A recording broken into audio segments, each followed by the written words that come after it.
Бірімжаров Мизам Ізімұлы. Нағашы атам 1923 жылы Орал облысы Тайпақ ауданына қарасты Құрайлысай ауылының Бірімжар түбегінде дүниеге келген. 1941 жылы 6 айлық офицерлік дайындық мектебінен кейін аға лейтенант Мизам Ізімұлы Украина майдан шебіне жіберіледі. Онда Курская дуга түбегінде әскери командир болған. Днепрден өте бергенде снарядтан денесі, оң қолы ауыр жарақат алған. Оны қасындағы қорғаушы адъютанты дала госпиталіне жеткізген. Кейін қайта оралып майданда 1945 жылға дейін болған.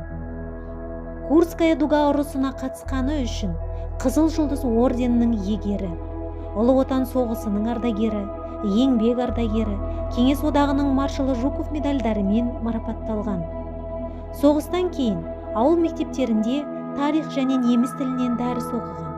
Алматы қаласында партиялық мектепті тамамдап, 68 жасқа дейін өз елінде атқару комитетінде хатшы, бірнеше ауылдарда мектеп директоры, кадр бөлімінің меңгерушісі, жұмысшылар комитеті директор орынбасары қызметтерін атқарған.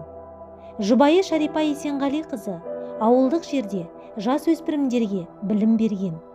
Сабақтан соң кешкі түнгі уақыттарда майданда жүрген жауынгерлерге қолғап, шұлық тоқып, бөрік, қысқы күртек тіккен.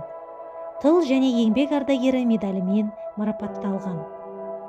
Сұрапыл қанды майданда елін, жерін қорғаған ардагерлерге кейінгі ұрпақтың алғысы шексіз.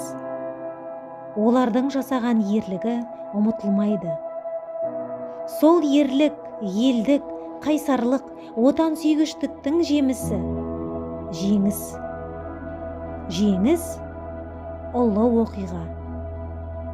Ұрпаққа бейбіт сыйлаған ардагерлеріміздің есімдері ел есінде мәңгі сақталады.